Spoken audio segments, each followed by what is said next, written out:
Kaveri water crisis ಇಂದ ತಮಿಳುನಾಡು ಮತ್ತು ಕರ್ನಾಟಕ ಸೇರಿ ಎರಡೂ ರಾಜ್ಯಗಳ ಮಾತುಕತೆಗೆ ತೊಡಕಾಗುತ್ತೆ. ಯಾಕಂದ್ರೆ ಅವರೀಗ ಮೇಕೆದಾಟು ವಿಚಾರವಾಗಿ ಪ್ರಧಾನಿ ಅವರಿಗೆ ಪತ್ರವನ್ನು ಬರೆದಿದ್ದಾರೆ. ಈಗಾಗಲೇ ತಾವು ನೀರು ಬಿಡಬೇಕಂತ ಹೇಳಿದಾಗ ಈಗ ಎರಡೂ ರಾಜ್ಯದ ರೈತರು ಹೋರಾಟವನ್ನು ಆರಂಭಿಸ್ತಾರೆ. ಈಗ ಒಂದು ಮೇಕೆದಾಟು ವಿಚಾರದಲ್ಲಿ 2025ರಲ್ಲಿ ಅವ್ರು ಹಾಕಿದ್ದಂಥ ಮಿಸ್ಲೇನಿಯಸ್ ಅಪ್ಲಿಕೇಶನ್ನು ವಜಾ ಆಗಿದೆ. ಅದ್ರ ಮೇಲೆ ಐಎ ಹಾಕ್ಕೊಂಡಿದ್ರು, ಅದು 2026ರಲ್ಲೇ ವಜಾ ಆಗಿದೆ. ಮತ್ತು ಸುಪ್ರೀಂ ಕೋರ್ಟ್ ಮೊನ್ನೆ ಇದರಲ್ಲಿ ಪಾರ್ಲಿಮೆಂಟಲ್ಲೂ ಕೂಡ ಸನ್ಮಾನ್ಯ ಇವರು ರಾಜ್ಯಸಭಾ ಸದಸ್ಯರು ಅನ್ಬುಮಣಿ ರಾಮದಾಸ್ ಅವರು ಪ್ರಶ್ನೆ ಕೇಳಿದಾಗ ಅಕ್ಕಪಕ್ಕದ ರಾಜ್ಯಗಳ ಅನುಮತಿ ಬೇಕಾಗಿಲ್ಲ ಮೇಕೆದಾಟಿಗೆ ಅಂತ ಭಾಳ ಸ್ಪಷ್ಟವಾಗಿ ಹೇಳಿದ್ದಾರೆ. ಅದರಿಂದ ಇದು ನಮಗೆ DPR ನಾವು ಏನೋ ಮೈನರ್ ಚೇಂಜಸ್ ಮಾಡಿ ಕಳಿಸ್ತಾ ಇದ್ದೀವಿ. ಅದಾದಮೇಲೆ ನಮ್ಮ ಫಾರೆಸ್ಟ್ ಲ್ಯಾಂಡ್ ಇದೆಯಲ್ಲ, ಅದಕ್ಕೆ ಆಲ್ಟರ್ನೇಟ್ ನಾವು ಕೊಟ್ಟು ಕ್ಯಾಬಿನೆಟಲ್ಲಿ ತೀರ್ಮಾನ ತಗೊಂಡ್ರೆ ಡ್ಯಾಮು ಕಟ್ಟೋದಕ್ಕೆ ಏನು ತೊಂದರೆ ಇಲ್ಲ.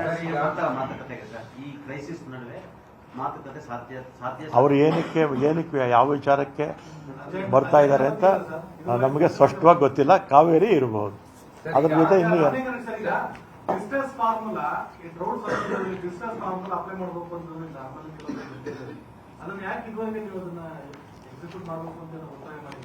ಡಿಸ್ಟೆನ್ಸ್ ಫಾರ್ಮುಲಾ ಮೇಲೇನೆ ಅವ್ರು ಹೇಳಿರೋದು, ಆದ್ರೆ ನಾವು ಬಿಡೋಕ್ಕಾಗಲ್ಲ ಅಂತ.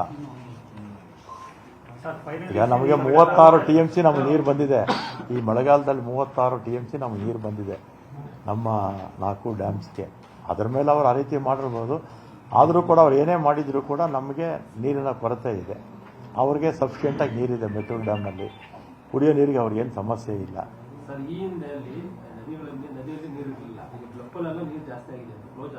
ಯಾವಾಗ ಫ್ಲೋ ಜಾಸ್ತಿ ಅಂದರೆ ಆಮೇಲೆ ಯೋಚನೆ ಮಾಡೋಣ ಬಿಡಿ.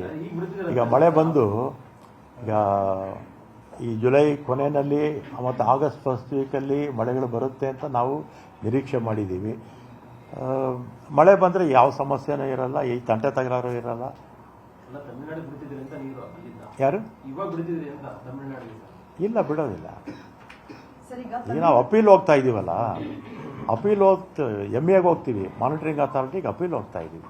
ಸರ್ ಇನ್ನೆಷ್ಟು ನೀರು ಕರ್ನಾಟಕಕ್ಕೆ ಉಳಿದಿರುತ್ತೆ ಸರ್? 15 ದಿನ ಹೇಳದಷ್ಟು ಬಿಟ್ಟರೆ ಈಗ ಎಷ್ಟು ನೀರು ಉಳಿದಿರುತ್ತೆ ಕರ್ನಾಟಕಕ್ಕೆ? ಅಲ್ಲಿ ಏನಾಗುತ್ತೆ, 3,500 TMC ಇದು ಕ್ಯೂಸೆಕ್ಸ್ ಅಷ್ಟು ಬಿಟ್ಟರೆ ಅದು 200 ಕಿಲೋಮೀಟ್ರು ಹರ್ಕೊಂಡು ಹೋಗ್ಬೇಕು.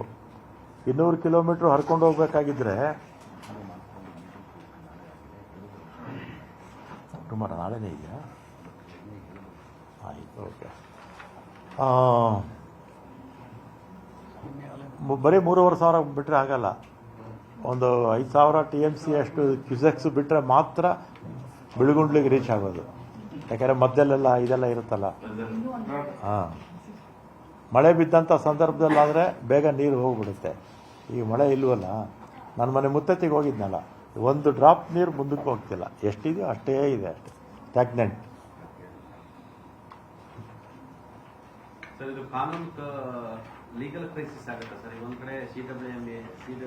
ಈಗ ಇನ್ನೊಂದು CWMA ಮೀಟಿಂಗು ಕರೀತಾರೆ. ಕರೆದಾಗ ಅವ್ರು ಏನು ತೀರ್ಮಾನ ಕೊಡ್ತಾರೋ ನೋಡೋಣ. ಟೈಮ್ ಕೊಡ್ತಾರೆ. ನಿನ್ನೆ ತನಕ ಇದಾಗಿದ್ದು RC ರೆಗ್ಯುಲೇಟರಿ ಕಮಿಟಿ ನಿನ್ನೆ ಆಯಿತು. ಆಮೇಲೆ ನಾವು ಇವತ್ತು ಅಪೀಲ್ ಹಾಕ್ಕೊಳ್ತಾ ಇದ್ದೀವಿ. ಅವರು ಸಮಯ ಕೊಡ್ತಾರೆ. ಈಗ ಒಂದು ನಿಮಿಷ, ನಾವೇನಾದ್ರು ನೀರು ಬಿಡ್ತೀವಿ ಅಂತ ಹೇಳಿದ್ದೀವ? ನಾವು ಅಪೀಲ್ ಹೋಗ್ತೀವಿ ಅಂತಲೇ ಹೇಳಿದ್ದೀವಿ. ಈಗ ಸ್ಟ್ಯಾಂಡಿಂಗ್ ಕ್ರಾಪ್ ಇದೆ ಕೆಲವು ಕಡೆ ಸರ್, ಕಬ್ಬು ಇರ್ಬೋದು, ಭತ್ತ ಇರ್ಬೋದು, ಕೆಲವು ಕಡೆ ಬೇರೆ ಬೇರೆ ಬೆಳೆ ಎಲ್ಲಿ ಮಂಡ್ಯ ಇರ್ಬೋದು. ಈಗ ಆ ವಿಚಾರ ಬೇಡ, ಯಾಕೆ ಅಂತ ಆಮೇಲೆ ಹೇಳ್ತೀನಿ, ಸುಮ್ಮನೆ ಇರಿ. ನೀರು ಬಿಡಲ್ಲ, ನೀರು ಬಿಡಲ್ಲ ಫೈನಲ್. ಇಷ್ಟೊತ್ತು ಹೇಳಿದ್ದೇನೆ ನಾನು. ನಾವು ಅಪೀಲ್ ಹೋಗುವಾಗ ಬಿಡೋದಿಲ್ಲ ಅಂತಾನೆ ಅದ್ರ ಅರ್ಥ. ನೀರು ಬಿಡೋದಿಲ್ಲ ಹೇಳೋದನ್ನ ಸರಿಯಾಗಿ ಹೇಳಿ ಸರ್. ರೈತರಿಗ ತಮಿಳ್ನಾಡಿಗೆ ಹೇಗೆ ತಮಿಳ್ನಾಡಿಗೆ ಬಿಡಲ್ವಾ, ರೈತರಿಗೆ ಬೆಳೆಗೆ ಬಿಡಲ್ವಾ? ಕೆಲವು ಆಫ್ ದಿ ರೆಕಾರ್ಡ್ ನಿಮ್ಗೆ ಹೇಳ್ತೀನಿ. ನಾವು ತಮಿಳ್ನಾಡಿಗೆ ನೀರು ಬಿಡೋ ಸ್ಥಿತಿಲಿ ಇಲ್ಲ. ಸರ್ ಈಗ ತಮಿಳ್ನಾಡು CM ಆಗಸ್ಟ್ 3ಕ್ಕೆ ಅವರ ಕನ್ಫರ್ಮ್ ಆಯ್ತಾ ಏನು ಅಂತ ಅಣೆಕಟ್ಟು ವಿಚಾರ ಆಗಿದೆ ಅಂತ ಮಾಹಿತಿ. ಸರ್ ಈಗ ಸಾಕಷ್ಟು ವಿರೋಧಗಳು ವ್ಯಕ್ತ ಆಗ್ತಾ ಇದೆ ಕಾವೇರಿ ನೀರನ್ನ ಬಿಡೋ ವಿಚಾರವಾಗಿ. ಕನ್ನಡ ಪರ ಒಂದು ನಿಮಿಷ ಇರಿ, ತಮಿಳ್ನಾಡು CM ಇನ್ನು ಅಧಿಕೃತವಾಗಿ ಬಂದಿಲ್ಲ. CM, ಆ CM, ನಮ್ಮ CM ಮಾತಾಡಿದ್ದಾರೆ.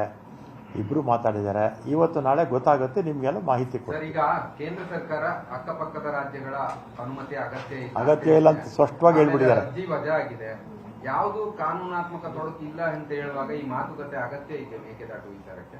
ನೀವು ನಮ್ಮ ಶಿವಕುಮಾರ್ ಅವ್ರನ್ನ ಕೇಳಬೇಕು. ಯಾಕಂದ್ರೆ ಅವರಿಬ್ಬರು ಮಾತಾಡ್ಕೊಂಡಿರೋದು ಯಾವ ಸಬ್ಜೆಕ್ಟು ಏನು ಎತ್ತ ಅಂತ. ಇನ್ನೇನು ಬರ್ತಾರಲ್ಲ ಇವತ್ತೆಲ್ಲ ನಾಳೆ ಬರ್ತಾರೆ. ಜಲಸಂಪನ್ಮೂಲ ಸಚಿವರು ಮೇಜರ್ ಆಗಿ ಮನೆಗೆ ನೀವು ಎಲ್ಲೇ ಬಂದ್ರು ಕುತ್ಕೊಂಡು ಅಲ್ಲಿಗೆ ಬರ್ಬೇಕಾಗತ್ತೆ. ಕುತ್ಕೊಂಡು ಎಲ್ಲಿ ಬಂದ್ರು ಸಹ ನೀವು ಕಾವೇರಿ ಬರ್ಬೇಕಾಗತ್ತೆ. ತಾವು ಇರ್ಬೇಕಾಗತ್ತೆ ಆ ಸಂದರ್ಭದಲ್ಲಿ. ಅಂದ್ರೆ ಮೋಸ್ಟ್ಲಿ ಅಜೆಂಡ್ ನಿಮ್ಗೆ ಗೊತ್ತಿರುತ್ತೆ, ಡಿಸ್ಕಸ್ ಮಾಡ್ತಿಲ್ಲ ಅಂತ. ಯಾವುದ್ರ ಬಗ್ಗೆ?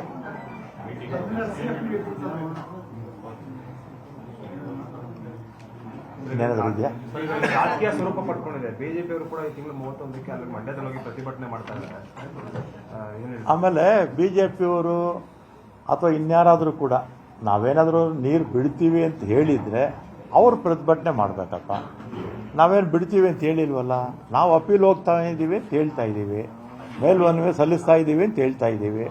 ಯಾಕೆ ಪ್ರತಿಭಟನೆ ಮಾಡ್ತಾರೆ? ಅಲ್ಲ, ಈ ರೈತರ ಪ್ರತಿಭಟನೆ ಎಲ್ಲ ಒಂದ್ ಕಡೆ CWMA ಮುಂದೆ ನಾವು ವಾದ ಮಾಡೋದಕ್ಕೆ ಪೂರಕ ಅನ್ಸಲ್ವ ಸರ್? ಈಗ ಈ CWMA, CWRC ಈ 30 ವರ್ಷದಿಂದಲೂ ಕೂಡ ಯಾರು ವಾದ ಮಾಡ್ತಾ ಇದ್ದಾರೋ ಅವರೇ ಇವತ್ತು ಮಾಡ್ತಾ ಇರೋದು. BJPಯವ್ರಿಗೂ ಅವರೇ ವಾದ ಮಾಡ್ತಾ ಇದ್ರು. ಅವ್ರ ಸರ್ಕಾರ ಇದ್ದಾಗ, ನಮ್ಮ ಸರ್ಕಾರ ಇದ್ದಾಗಲೂ ಅವರೇ ವಾದ ಮಾಡ್ತಾರೆ.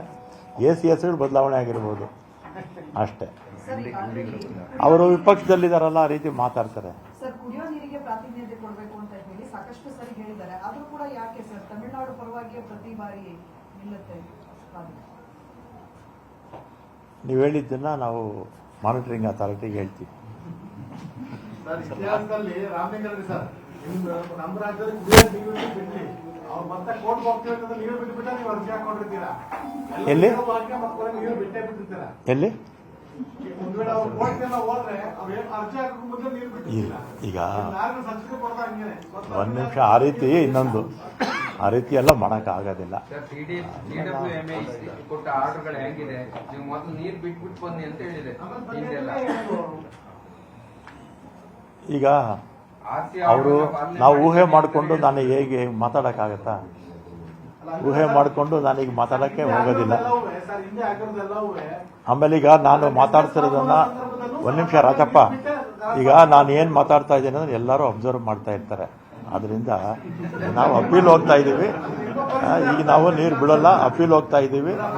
ಮುಂದಕ್ಕೆ ಆಮೇಲೆ ಮಾತಾಡೋಣ. ನಿಮ್ಮ ಪರಿಸ್ಥಿತಿ ಅರ್ಥ ಆಗತ್ತಲ್ಲ. ಕೊಡ್ಬೇಕಲ್ಲ ಸರ್ ನಿಮ್ಮ